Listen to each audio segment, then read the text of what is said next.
The 28th of March, 8:45 in the morning, Easter Sunday. The air above the Seine sat cold and perfectly still. A thin mist clung low to the dark water, wrapping the river banks in silence. Somewhere within the ancient stone heart of Paris, a bell began to sound. Then another, then more. Not the sharp, desperate clang of alarm. These were slow, measured strikes, summoning the faithful to worship on the holiest morning of the Christian year. Inside the small stone churches of the Ile de la Cité, hundreds of Parisians knelt side by side. The smell of burning incense drifted through the air, weaving together with damp wool and unwashed bodies. Candles threw their light against rough walls. A priest lifted his hands and spoke in Latin, his voice rolling beneath the low, curved ceiling. Resurrexit, sic ut dixit. He has risen, as he promised. The congregation answered in low voices. Children grew restless. Mothers pulled them close. After 40 long days of fasting, of hunger and bitter cold, this was the morning they had held on to. The suffering of Lent was behind them. Easter had arrived. But out on the river, something else was arriving too. Through the gray morning fog, shapes began to take form, low and dark against the water, silent. Dozens, then scores of them, their carved wooden prows pushed through the mist like the heads of serpents pulling themselves up from the deep. Dragon heads, wolf heads, twisted spirals from Norse legend staring ahead with hollow, painted eyes. 120 longships, 5,000 warriors, shields mounted along the sides in rows of black and yellow, oars rising and falling in perfect time, barely breaking the surface. No horns, no battle cries, just the soft, steady groan of timber and the quiet cut of blades through water. At the bow of the lead ship stood the man the Frankish chronicles would call Reginharus, the man history would remember as Ragnar Lothbrok. He gave no orders. His fleet already knew what it was doing. They had chosen this day with exact, deliberate care. The holiest day. The day when every sword in Paris would be put away, when every soldier would be on his knees, when every church door would stand open wide and every altar would be dressed in silver and gold dot. The bells of Paris kept ringing, but they were no longer ringing for God, Dot. To understand what happened that Easter morning, you first need to see the city Ragnar was sailing toward. Because the Paris of 845 looked nothing like the Paris you picture today. Forget the wide boulevards, forget the grand iron tower, forget even Notre Dame. That cathedral would not exist for another 300 years. The Paris Ragnar's fleet was closing in on was not some magnificent capital. It was a muddy, cramped, fortified little island clinging to survival in the middle of a wide and unpredictable river. The entire city sat on a single island, the Ile de la Cité, barely 900 meters long and 300 meters wide. Just a sliver of land in the Seine, connected to the northern and southern banks by two narrow wooden bridges. That was Paris. All of it. The island's defenses were old, ancient in fact. The Romans had built stone walls around it centuries before, but by 845, those walls were crumbling. Whole sections had collapsed and been patched over with timber and packed earth. In places, the wall was little more than a pile of stacked rubble held together by habit and prayer. Dot. The bridges were made of oak, their planks warped and weathered, wide enough for a cart, but not by much. Standing on one, you could feel it shift beneath your feet with the pull of the current. Inside the walls, the streets were narrow and unpaved, mud in spring, dust in summer, ice in winter. The houses were timber and wattle with thatched roofs that leaked when it rained and froze solid by January. They pressed against each other in tight rows, sharing walls, sharing smoke, sharing the stench of animals kept indoors through the cold months. Pigs, goats, chickens. The smell of livestock was the smell of home.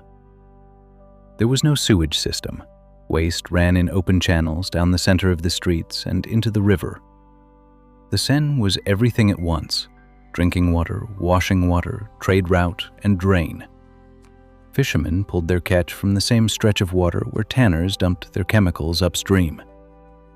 But the island held two things of extraordinary value: churches and abbeys. The Île de la Cité was the spiritual center of the Frankish kingdom.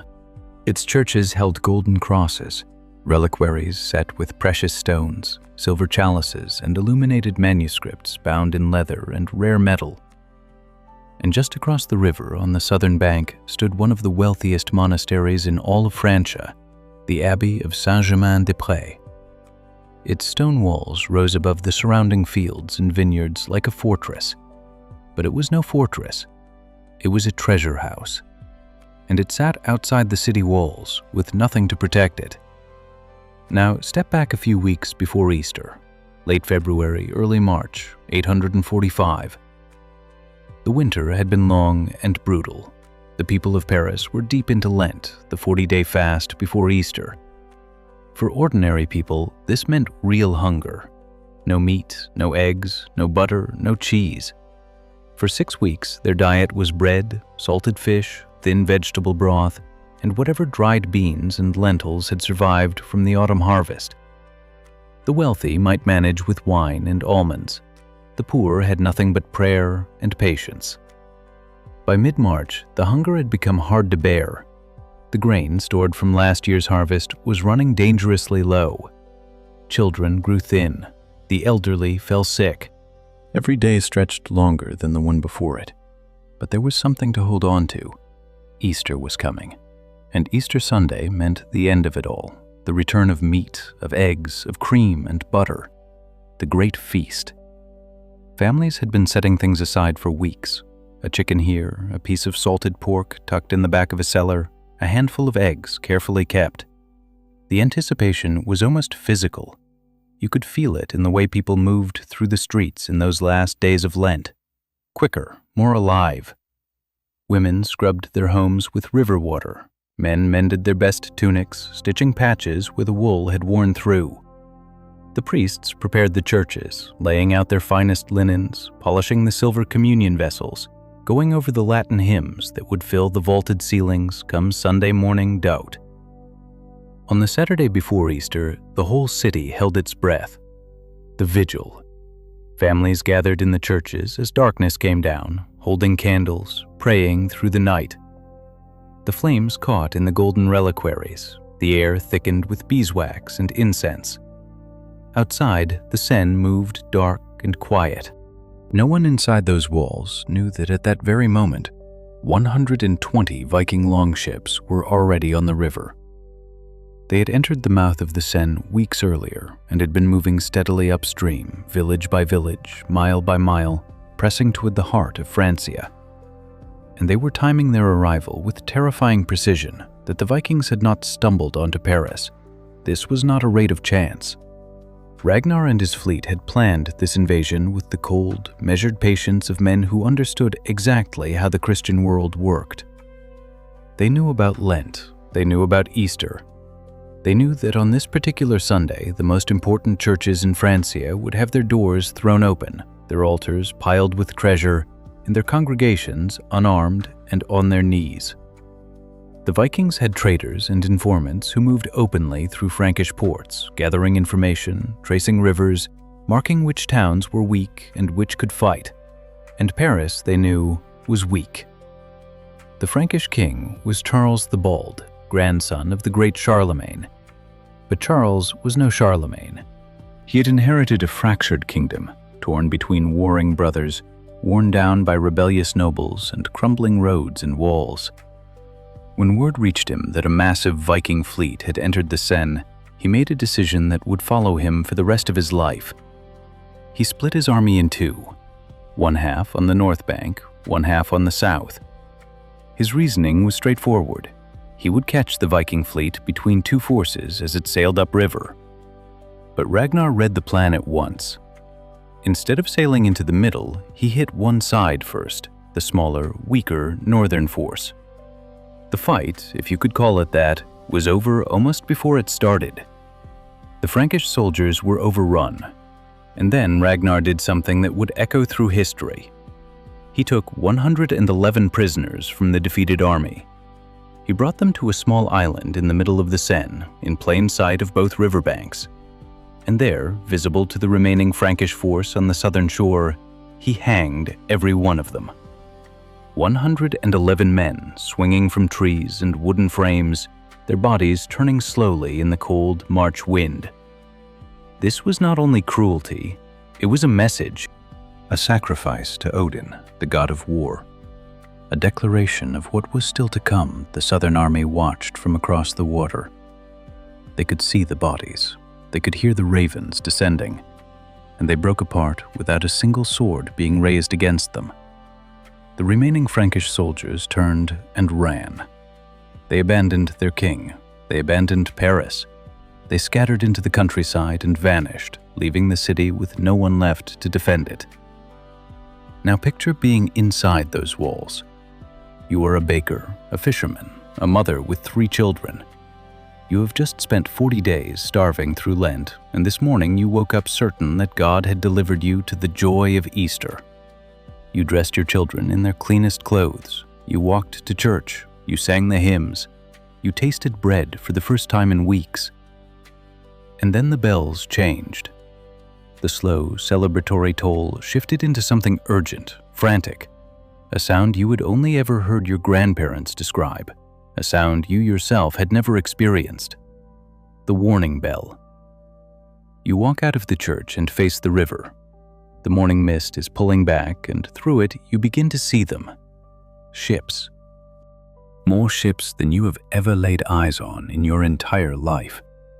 Their prows carved into the shapes of beasts, their hulls lined with rows of painted shields. They are everywhere. To the north of the island, to the south, stretching across the river from one bank to the other. You are completely surrounded. There is no way out. The bridges are too narrow, the walls are too old. The army is gone. You are standing on a small island of mud and timber, and the most feared fighters in the known world are dragging their ships onto the riverbanks on both sides of you. The children start to cry. The priests drop to their knees in prayer. The city goes quiet, all except for the bells, still ringing, ringing, ringing. Though no hands are pulling the ropes anymore, the wind has taken them. And underneath the bells, a new sound climbs up from the river. The steady, rhythmic thud of boots on wooden decks, the crash of shields, the grinding scrape of iron dot. As the Viking fleet drew closer, the people of Paris understood that their world was standing on the edge of changing forever. The first targets were not the homes on the island. The Vikings were calculating. They went for the real wealth first. The Abbey of Saint-Germain-des-Prés, sitting out in the open and completely undefended on the southern bank. The monks inside had heard the warning bells. Some tried to run, clutching manuscripts and small reliquaries against their chests, stumbling through muddy fields toward the tree line. Most never made it. The abbey doors, thick oak reinforced with iron bands, held for less than an hour.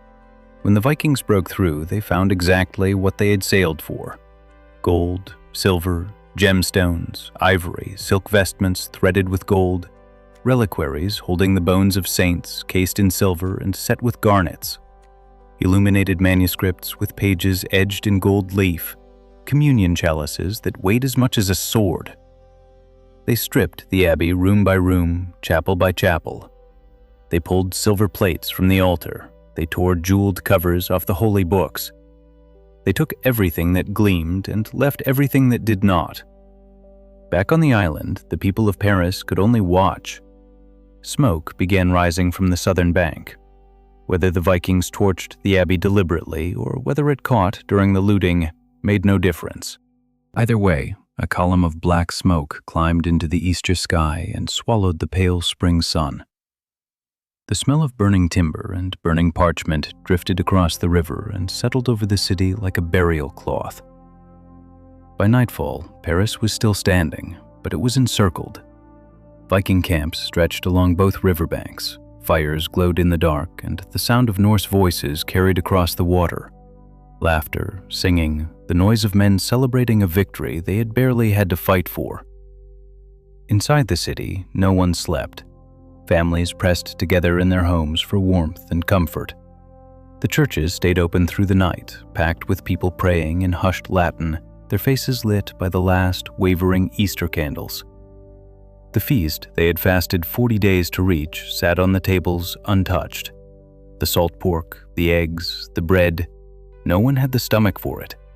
The air tasted of smoke and dread. King Charles the Bald had pulled back to his camp south of the city, surrounded by what was left of his broken army. His advisors argued all night. Some pushed him to rally the scattered forces and attack.